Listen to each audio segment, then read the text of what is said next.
Today we are going to present about net zero university campuses, and the main motive of this net zero campuses is to tap the young minds,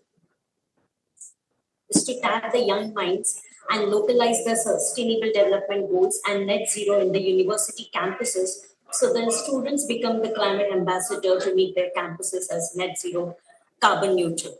And I would like to invite Dr. Rajendra Shinde, who is founder director of Green Day Foundation and former director of UNEP. He is also a coordinating lead author of IPCC report, which won a Nobel Peace Prize in 2007, and he would give us the context and the background of this net zero university campus. Welcome.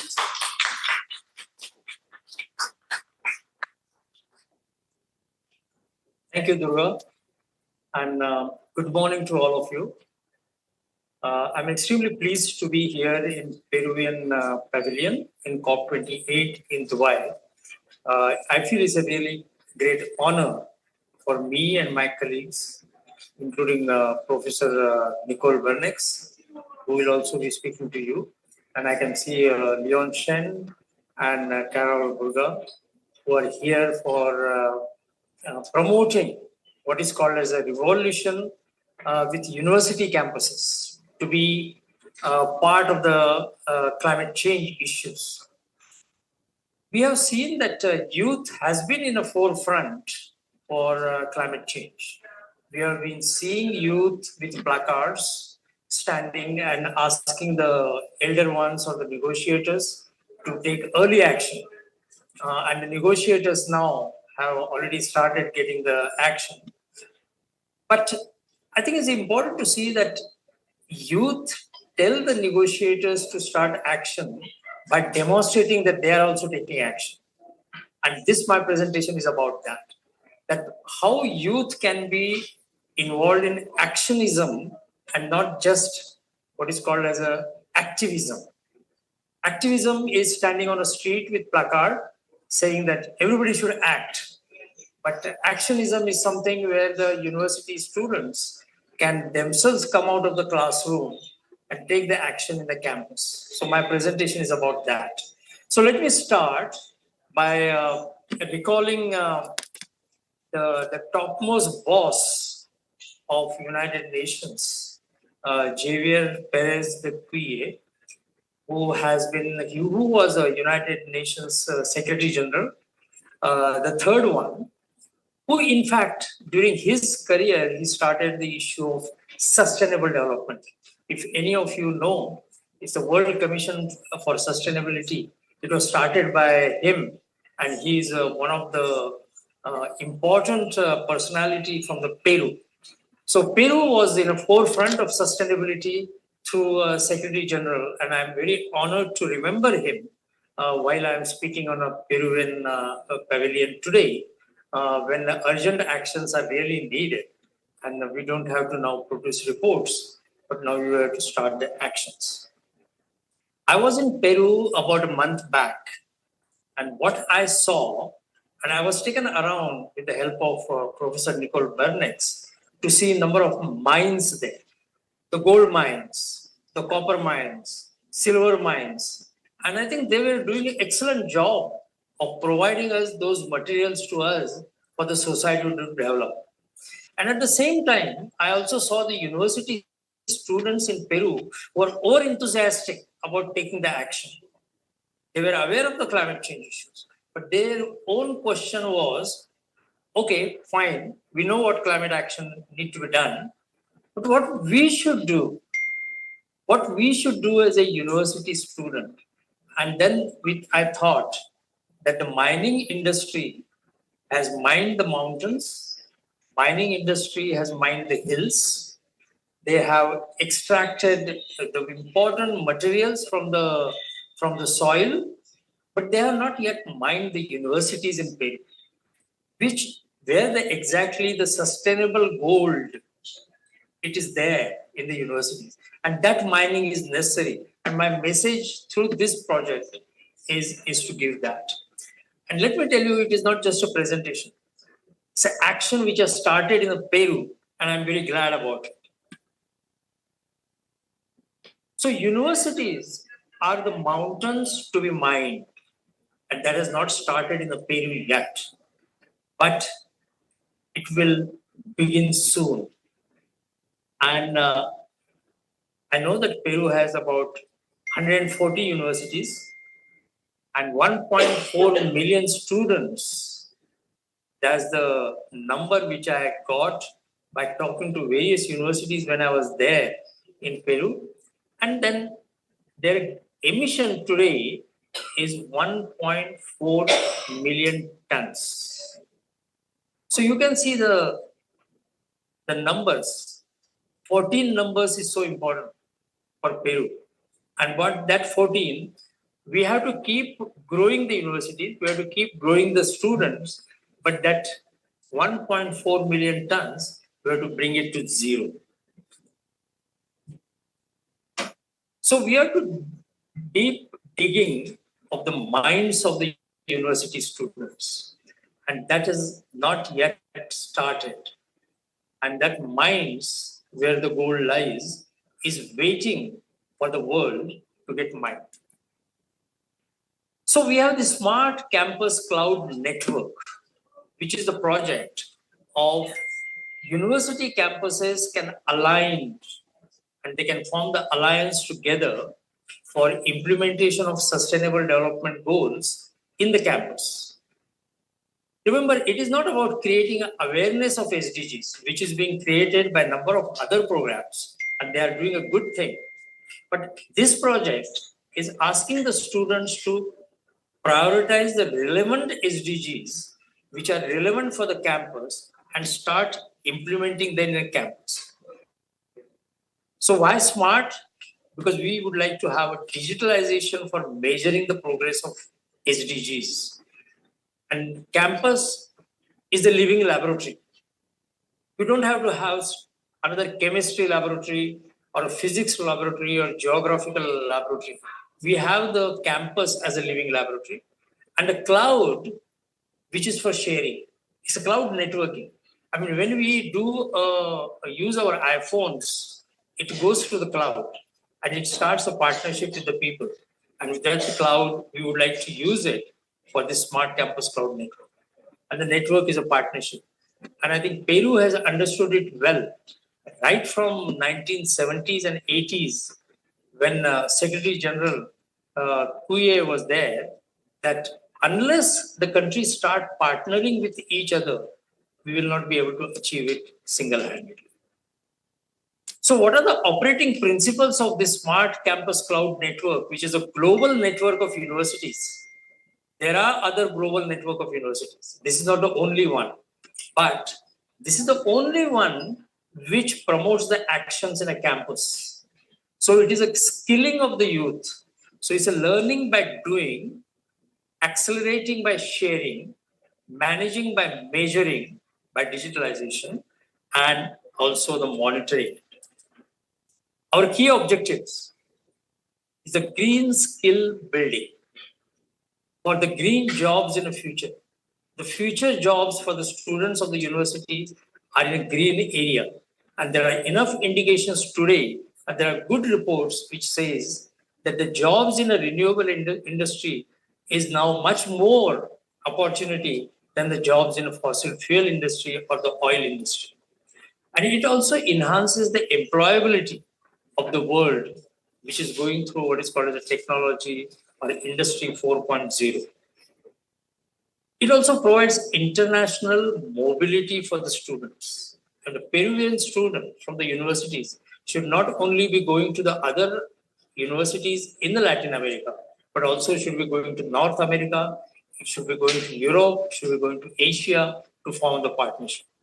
And promoting a positive competition. I believe that university students represent a positive competition. Everybody is striving hard to be excellent.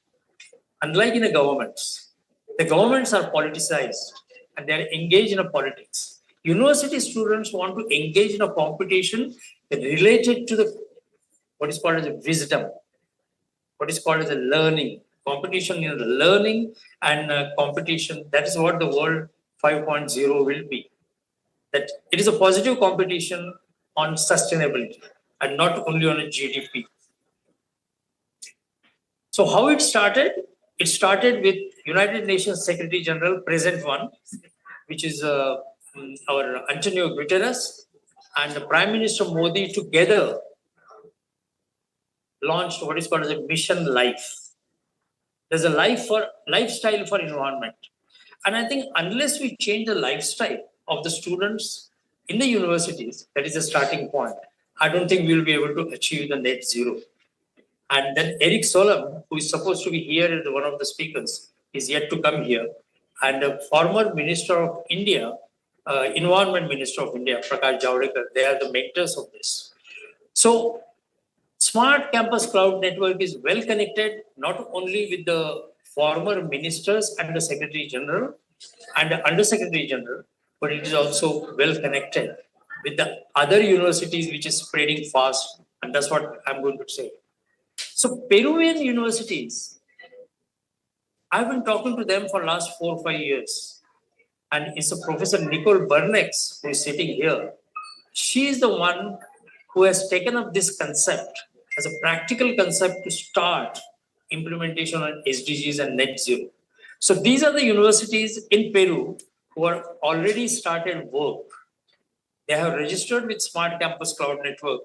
These are the 4 ones, and these are the next 4 ones. So total 8 universities. And last month when I was there are a number of other universities who are extremely keen to get registered and start the work.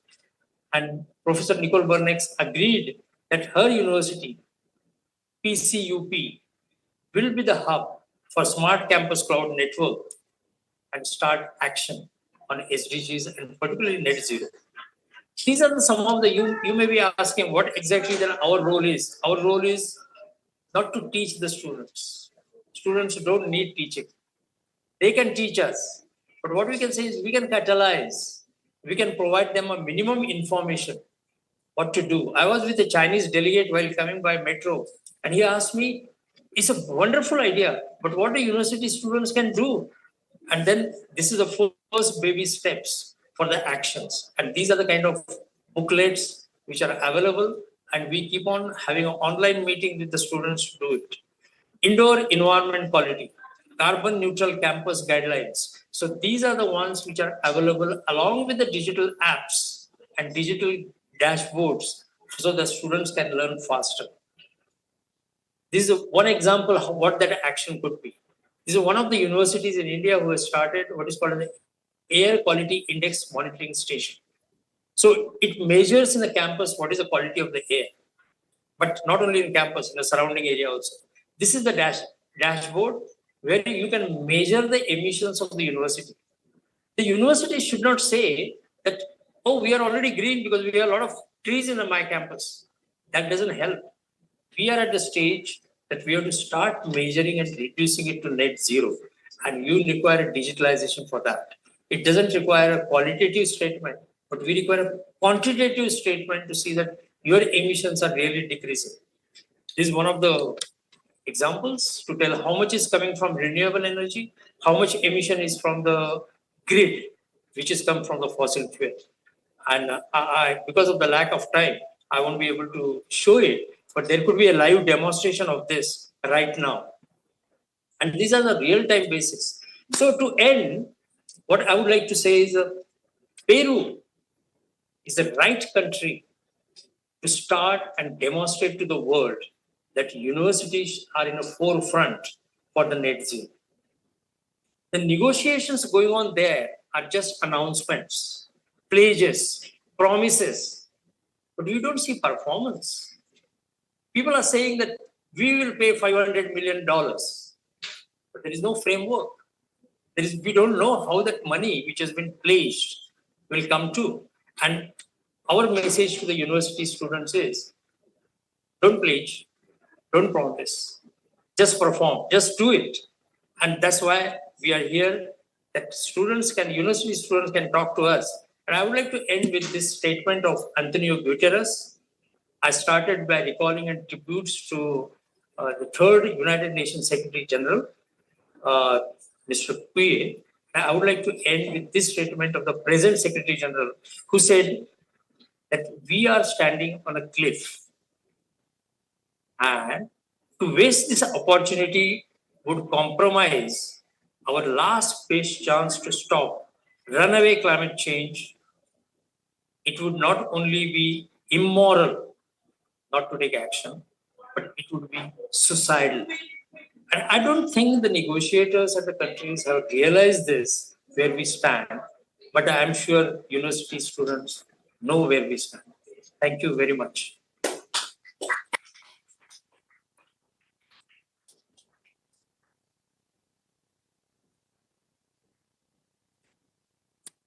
We have among us former Under Secretary General of United Nations, and he was also a former Environment Minister. But more than that, he is very passionate about three P's, that is people, peace, planet, and plastic. So he was a peace negotiator for Sri Lanka. He is involved into making world as a single-use plastic free. And also he is passionate about the planet. So I would like to welcome him for his special interest.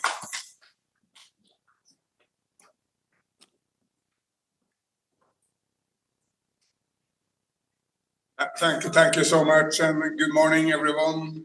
Buenos dias. So pleased to be at this meeting in the Peru Pavilion.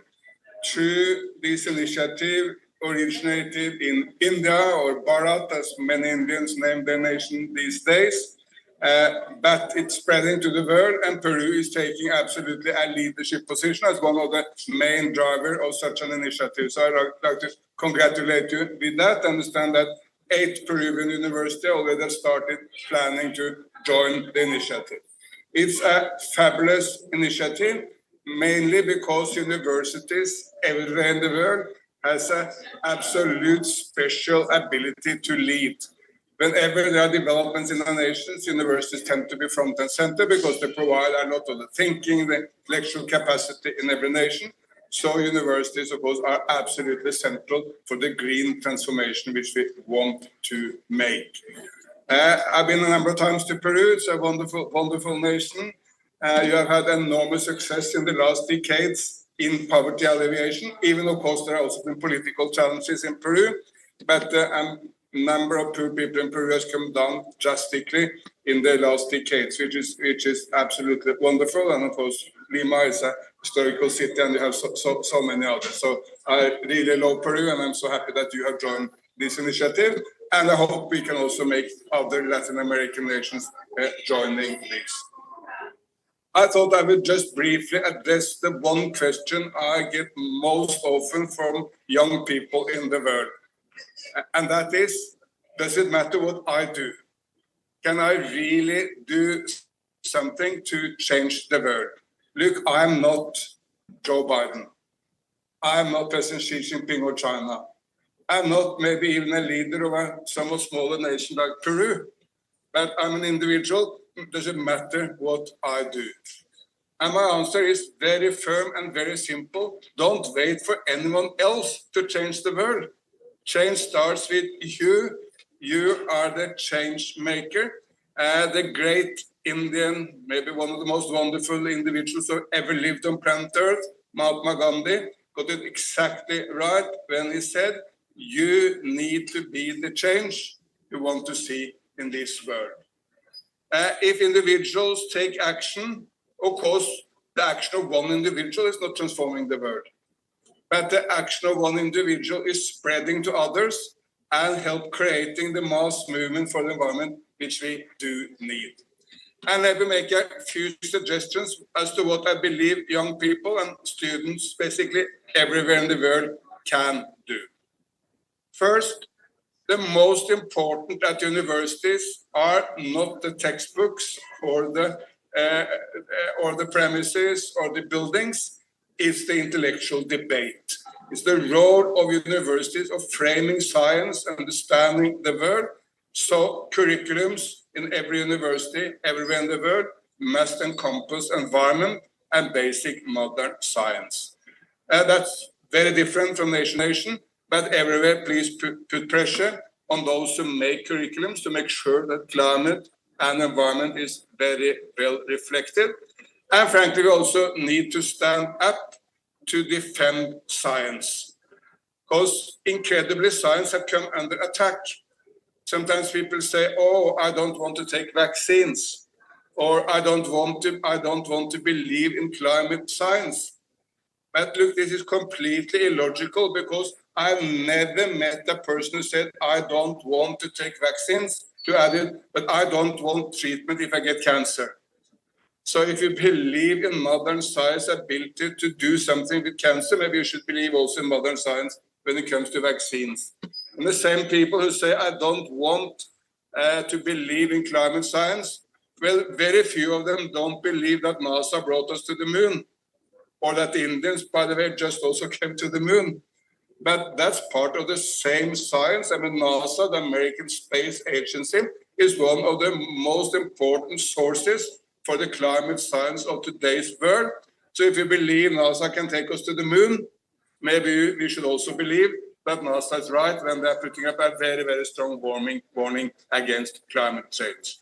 And I can go on and go on. But of course, scientists need to speak about science in such a way that people can embrace it.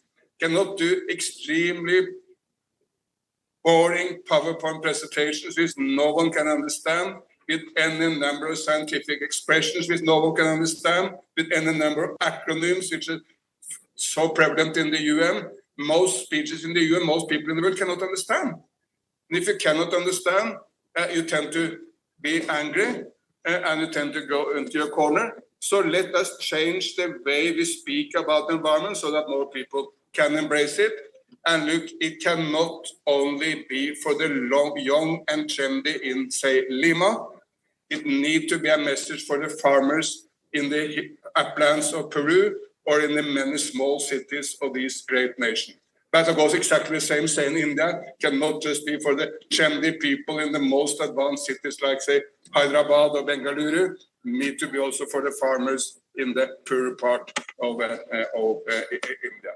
So number one, let's work on the curriculums and the way we speak about science. Second, it's incredibly important that every young person use his or her influence. Speak with the parents, speak with the classmates. Most young people in the world are on social media. Why not put out some inspiring stories on social media from people who do something well? Not just run around finger pointing to people or condemning people. But look, that lady has done something wonderful in, say, Arequipa. Well, put it out. Showcase it to the world and let others be inspired by that message. Thirdly, we can all plant trees.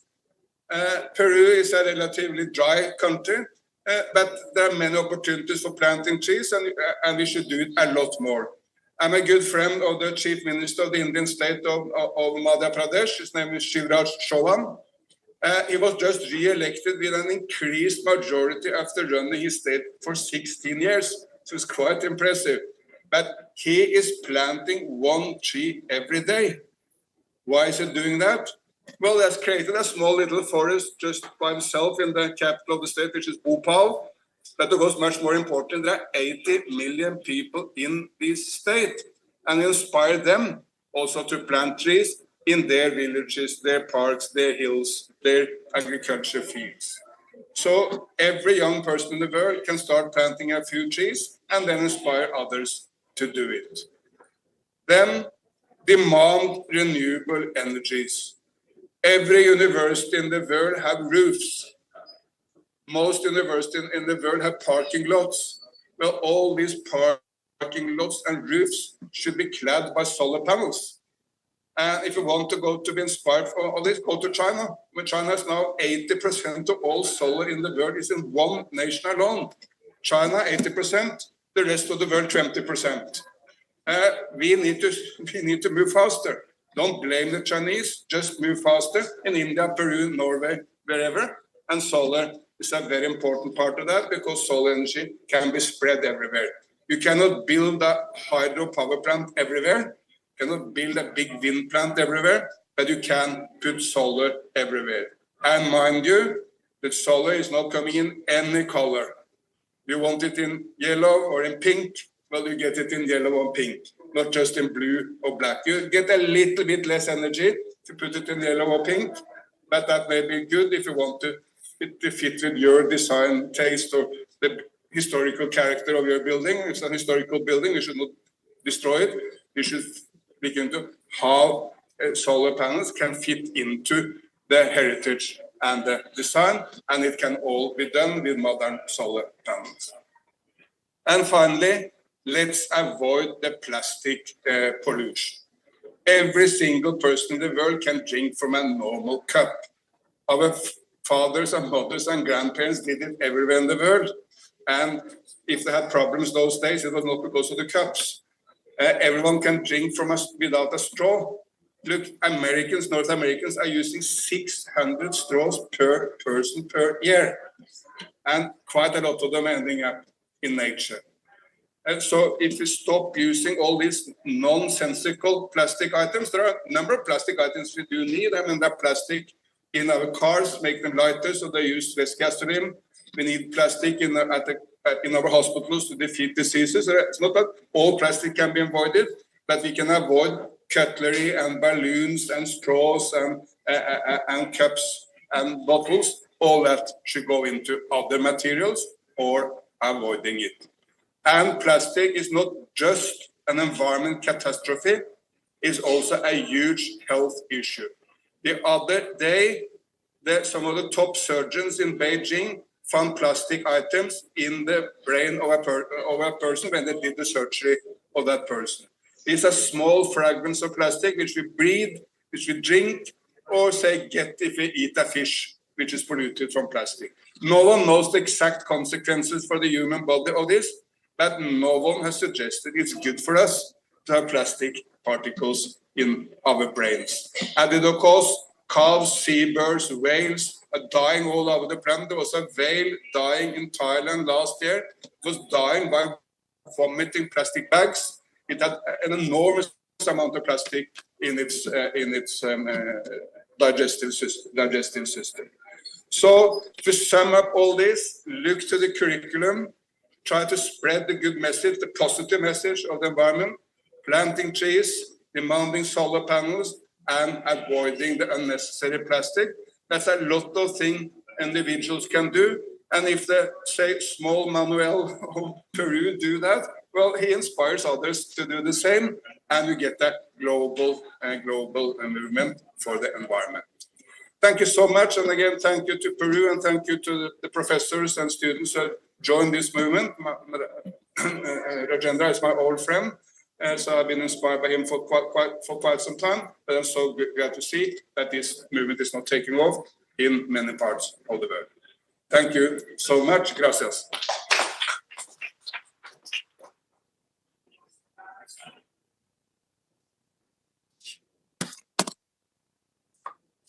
Thank you, Dr. Eric Solon. It is a major key takeaway that university students should be the change. Going ahead, I would like to invite Professor Nicole Burnett, who is director of PUCP.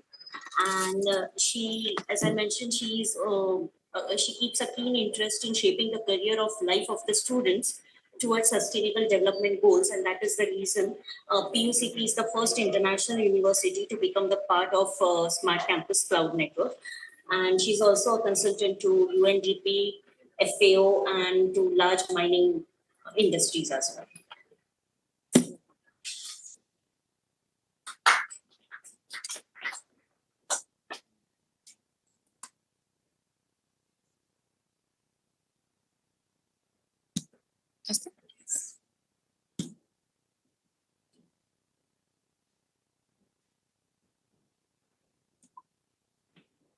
Good morning, everyone.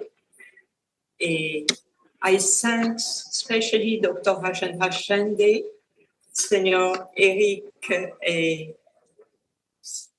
Solheim, and I would like to present what we are doing in Peru. We are doing a lot of things, and I think many of them are very important, but we have a context.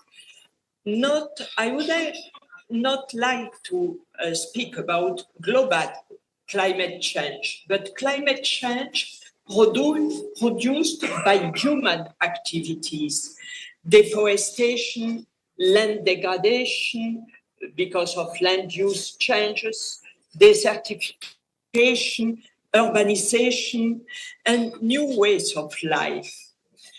When I met for the first time Dr. Rajendra Shende, it was in 2015 in Paris, in the COP 21. And he started his conference telling us we will not have smart cities without smart campus. I think also we don't have sustainable planet without smart campus. Smart campus are very, very important. Campus are the laboratories of future, but also a campus is the strength of brainware. I'm not speaking of software. I'm not speaking of hardware. Campus are brainware, and it's very, very important.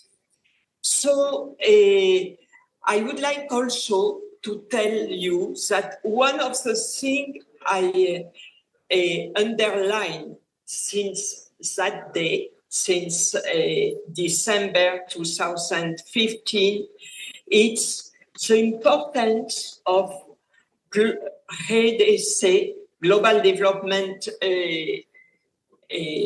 Sustainable Development Goal 17, to know how to do partnership. It's a very, very important thing. You may look to our partnership as PUC, as Pontificia Universidad Católica del Perú, with the Peruvian network of university, which are 310,000 students, 19,000 teachers, and 2,000 researchers between 27 universities all over the country, but also the Amazon network of university. Amazon is key for our country. We are the country where Amazon born, you know. So we are under an Amazon country. So it's very, very important. But we have also consortium of universities, private ones, with social responsibility, with a national university. And we have also movement as responsible mining with university. I will speak of that after. You know, this link between university and enterprise. Mining the talents of youth in university. How to do that? University is not an island. University has a large territory, not only around university, but also country. For example, in our university, they are helping the municipality to have more and more trees. There's all a project of forestation, but also with National University of Engineers and solar energy development. And our university is developing in other universities than in Chachapoyas, in the northern part of Peru, solar energy. A university as National University Rodriguez de Mendoza have more than 80% of solar energy for all universities because of how we are solidary with other universities. We are not alone. We have all a system of solidarity, interdependence, and so on. And you see one of our university of Smart Campus Cloud Network, National University of Trujillo, have a prize here in a COP28. But why? Because they have a new way of doing things. Each 2 weeks, all the teachers have to give one Saturday to act in the campus, to plant trees or to do all the cleaning plastic or anything, but not only students, teachers have to do that also. And it's interesting to see this new intervention. Another university of the network, San Agustin University in Arequipa, with a plastic program and in Smart Campus Cloud Network. And many universities are trying to help in the rural areas to have not eucalyptus, because they are not the best trees, but other type of trees are canuales or other native types of trees which are very friendship with the nature. So there's the efforts doing here. What are the challenges? Yes, there are sustainable development goals. And up to now, we are taking a special care of some of the goals. For example, the goal 4, 11, 12, because of the consumption, but also 13 to act for climate, and 17. And we are taking a special attention to not zero, net zero, but also with water security and eco-cities, with solutions based on nature. Because we have to remember that future is circular. There's a connection and it's always a cycle. So not only changing is in a single way, change is multidimensional. We have to change, but not only our students. We have as teachers, professors to change, as a researcher. We have to change our way of doing partnership.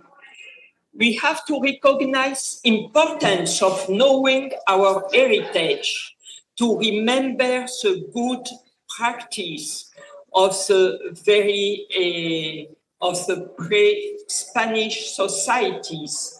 And we have to learn how to build strategic partnership with enterprise, but also with public institutions, with the state. And there's a lot of gaps. Universities are not islands. They have to build bridges, and very different bridges, but it's important, and students have to contribute to that. They know how to do. We have just to push them to do that. We have to accept also that nature is university number 1 all over the world. It's the best university and it's completely free. We don't have to pay nothing. I would like to tell you, because I know that's a lot of resistance when you speak about enterprise. And I would like to give you 2 examples of mining enterprise in the north and of other enterprise which have 8 operations. This mining enterprise, which is Newmont Yanacocha, have a foundation. and a foundation which is actually working on sustainable territory with other NGO and with municipalities especially. You know, sustainable projects, they have with social ecosystems, but with a lot of actors, no one is forgotten. And it's all for sustainable development, including children, including schools and college, including university, including green footprints, planting and harvesting water,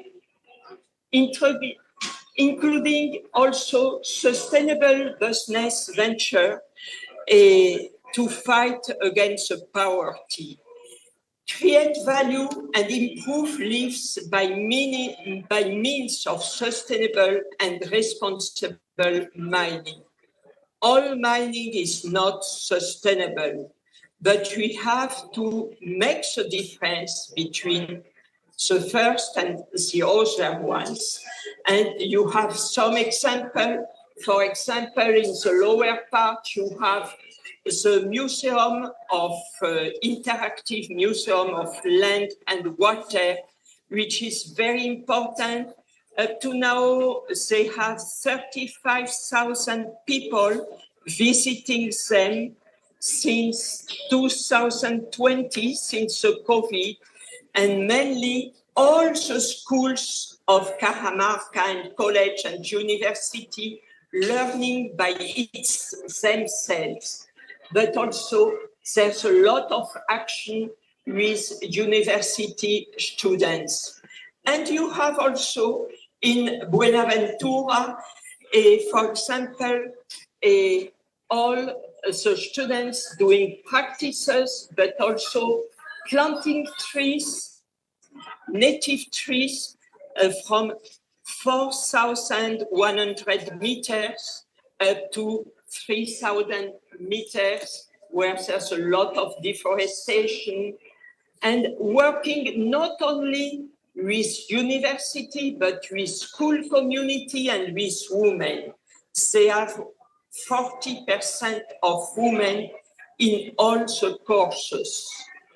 And also they are taking they are supporting completely one university, the only one in Quechua speaking, which is UDA, Universidad para el Desarrollo Andino, which is a university which is recognized by SUNEDU. It's official recognition.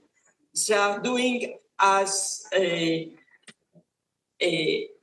education, but they are working a lot around the university, inside the university, in experimental campus, and they are working because all the students are coming from the rural area, and it's very important. It's a way of alternative education. So we are thinking that it's important because we are a country with Quechua, which is a very important language. It's very important to support university with Quechua speaking, and they are speaking also Spanish. So I will not speak of Pontifical Catholic University, because after that we have a small video about that. But I would like to end recording that Albert Einstein told us we shall require a substantially new manner of thinking if mankind is to survive. And we have to survive, and we have to create a new manner of thinking. Campus bringing the talents of youth, to life. Thank you very much for your attention.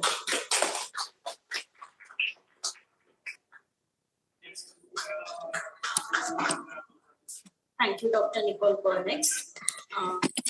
Highlighted a very important point that nature is a university, which is very true, that we are learning from the nature, and youth are the best to learn nature-based solution as well as using the digital technologies. I would like to now invite Professor Silvana Vargas. Yeah, it's a video speech by her. Yes. And to introduce her, she is a main professor of Department of Social Sciences, PUCP. She has extensive work experience in international technical cooperation, public sector, grassroots organizations, and research centers. Her most recent research topic includes territorial human development, agri-food systems, and transformative social policies.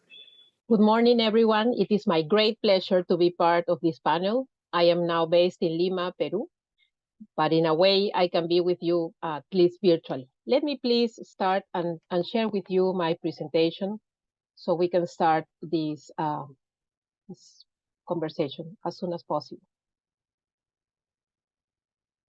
I've been invited, thanks to Dr. Nicole Bernex, to be part of this panel. We prepared this presentation with Sofia Wangal, who is part of our team at the Academic Directorate of Social Responsibility at the Universidad Católica del Perú. We will focus on the role youth have in these issues about social and climate responsibility as part and a way to move towards net zero campus of universities. The first thing I wanted to share with you is that we need to take into account the context in which Peru is actually developing. According to this ranking of mega diversity around the world, Peru is in the place number 8. And this might be, of course, a great way to share the things we are doing, the way the country works, and all the marvelous landscapes it has. However, it is also an enormous challenge to be able to cope with the responsibility of keeping up this mega diversity in this context that we all are aware of. Within this context, an important issue is that we need to start making policies at the highest level. A couple of years ago, the Ministry of Environment approved the National Policy of Environment towards 2030. And this policy is actually providing a number of guidelines to promote our work as a country at different levels, including universities.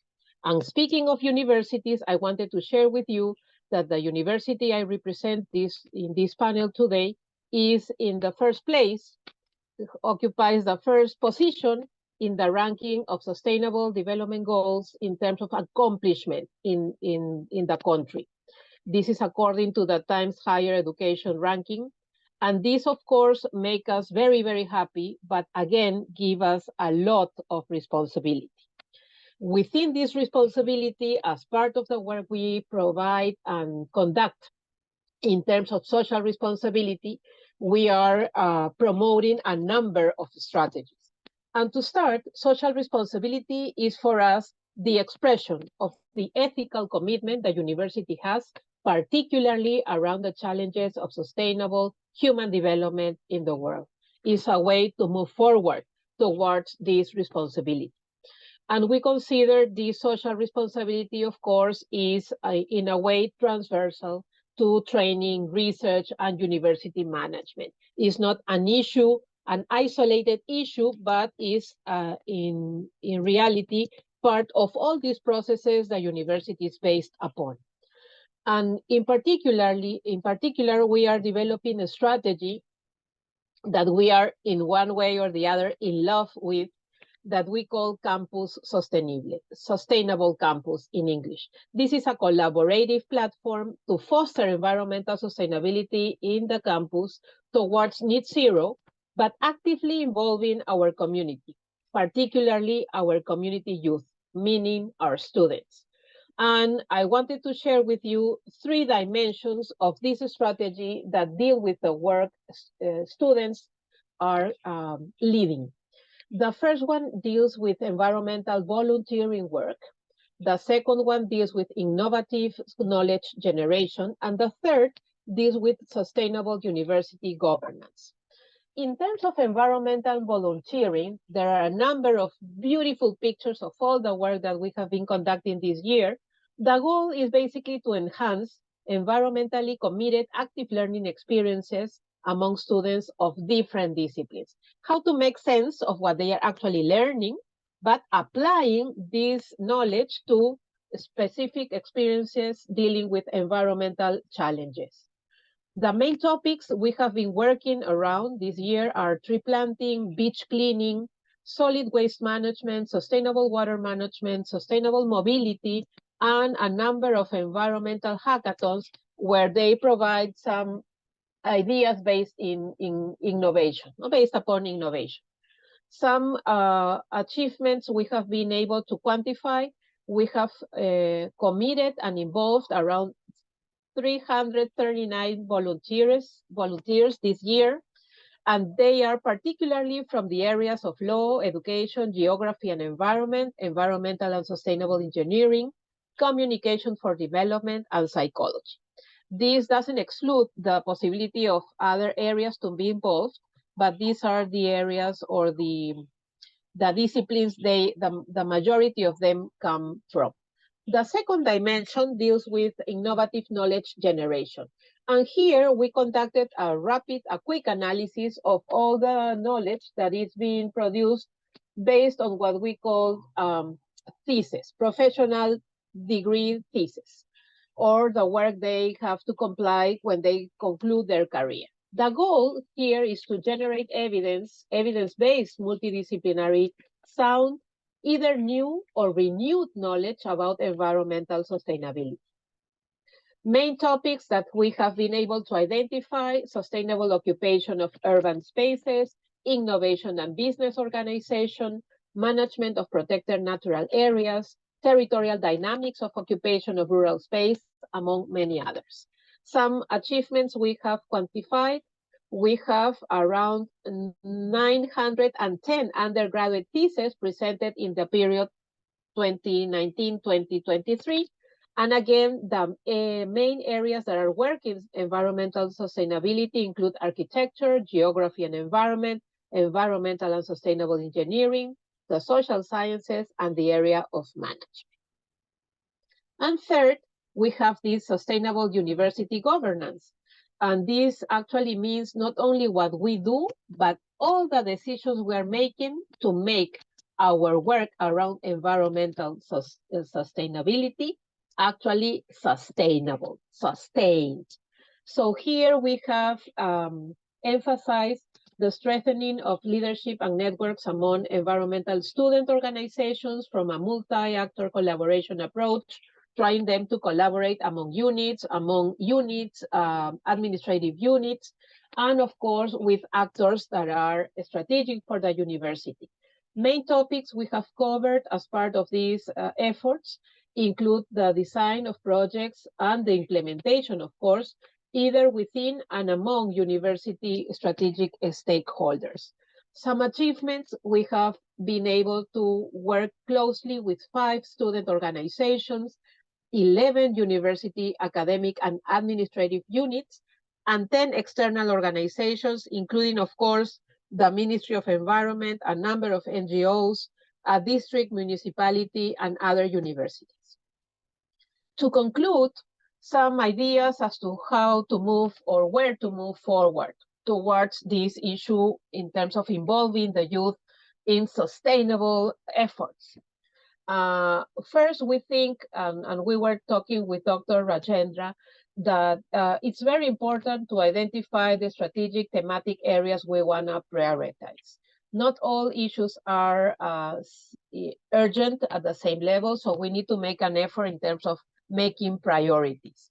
These priorities at the same time need to be aligned to the priorities in terms of university policies. And this is the way planning actually takes place. We identify the priorities, but the priorities need to be reflected in what we are going to do, where we are going to do it, how we are going to do that, and especially how those efforts are going to be funded. In the third place, along with the priorities identification, we need to enhance capacities at different levels. This means working with authorities, with faculty, with the administrative staff, and of course with our students. And one strategy that has proven to make great contributions is to work through networks and alliances. These efforts need to be, of course, permanently measured and reflected in indicators in terms of what kind of research is actually conducted, what type of training is actually conducted, and what type of volunteering work is actually taking place, to be able to show not only how far we have been able to move, but also what are the gaps that we need to, in one way or the other, start to close and address.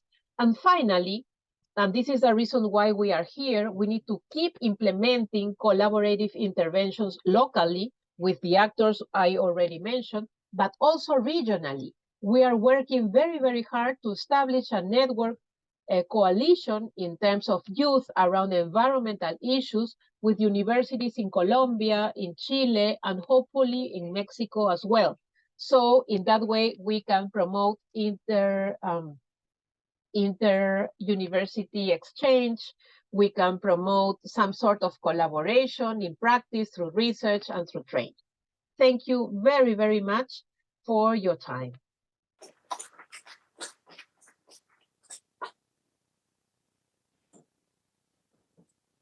Thank you, Dr. Silvana Vargas. I would like to invite Dr. Rajendra Shinde for giving the concluding remarks.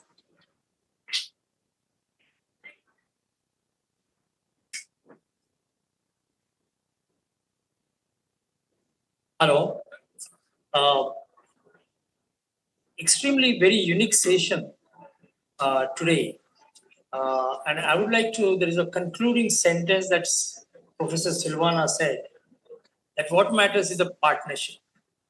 And a partnership is not only with the countries, not only with the states, but it's a partnership with universities who are tomorrow's actors to set our future on the right path. Because we are definitely not on the right path. We are standing on a cliff. And today, we don't require only a single person to pull us out of the cliff, but we require a partnership alliance. And that is, I think, the conclusion of this particular seminar.